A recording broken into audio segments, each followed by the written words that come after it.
आत्माएं, पिशाच और प्रेत पूरी तरह स्वतंत्र हैं। वह किसी को ना तो दिखाई देते हैं और ना ही उन्हें कहीं भी आने जाने से रोका जा सकता है। वह जब चाहे इंसानी दुनिया को अपना ठिकाना बना सकते हैं और अगर कोई उनकी राह में बाधा पहुंचाने का काम करता है तो वह उसे अपने उद्देश्य में सफल नहीं होने देते।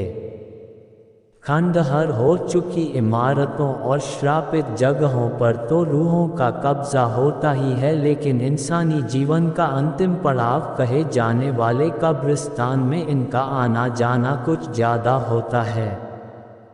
वह मुर्दों के शरीर के पास घूमते हैं, उनके शरीर को घंटों निहारते हैं और चैन की नींद सो रहे उन शवों को जो भी परेशान करने की कोशिश करता है वह उसकी जिंदगी को जहन्नुम से भी बदतर बना देते हैं। ऐसा ही एक स्थान है लंदन का एक कब्रिस्तान, जहां वैम्पायर अर्थात पिशाचों ने अपना डेरा जमाया हुआ है।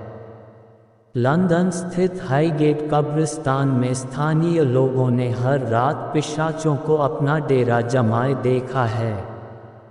वह रात के समय खून की तलाश में इधर उधर घूमते हैं और अपनी राह में आने वाले हर इंसान को अपना भोजन बना लेते हैं। हाईगेट कब्रिस्तान के कई गेट हैं। यह वही स्थान है जहां दास कैपिटल के रचयिता कार्ल मार्क्स को दफन किया गया था। वर्ष 1839 में जब लंदन अत्यधिक मृत्यु दर जैसे हालातों से जूझ रहा था तभी इस कब्रिस्तान को बनाने का काम शुरू किया गया था। लंदन में रोज काफ़ी लोग मर रहे थे जिन्हें दफनाने का स्थान नहीं मिल रहा था। लोग अपने प्रियजनों को घरों के आसपास दफनाने के लिए मजबूर थे, लेकिन ऐसा करने से बदबू और अन्य बीमारियां फैलने लगी थीं। इसी समस्या को हल करने के लिए हाईगेट कब्रिस्तान का निर्माण करवाया गया था।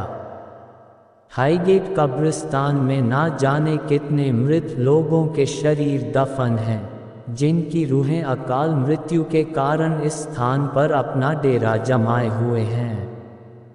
ऐसा नहीं है कि यहाँ आत्माओं और पिशाचों को किसी खास दिन ही देखा जाता है, बल्कि यहाँ तो हर रात एक खौफनाक खेल खेला जाता है जिसके गवाह कई बार स्थानीय लोग बन चुके हैं। लेकिन इस खेल को देखने के बाद उनके साथ कोई ना कोई हादसा भी जरूर होता है, जिसकी वजह से कभी वह इस बात का जिक्र नहीं कर पाए कि आखिर उन्होंने वहाँ ऐसा देखा क्या था। 1970 की बात है जब स्कूल में पढ़ने वाली दो छात्राओं ने यह दावा किया था कि उन्होंने कब्रिस्तान के किनारे पर वैम्पायर को देखा है। इस घटना के बाद वहां घूम रहे एक प्रेमी जोड़े ने भी एक वैम्पायर को देखने की बात स्वीकार की। उनका कहना था कि कब्रिस्तान के तीसरे गेट के पास उन्होंने एक अत्यधिक लंबे चौड़े आदमी को देखा था जो एक इंसान का खून पी रहा था। उसे देखकर उनके होश उड़ गए और वो भागने लगे। वह वैम्पायर धीरे धीरे उनके पास आने लगा, लेकिन किसी तरह वो अपनी जान बचाकर भागे।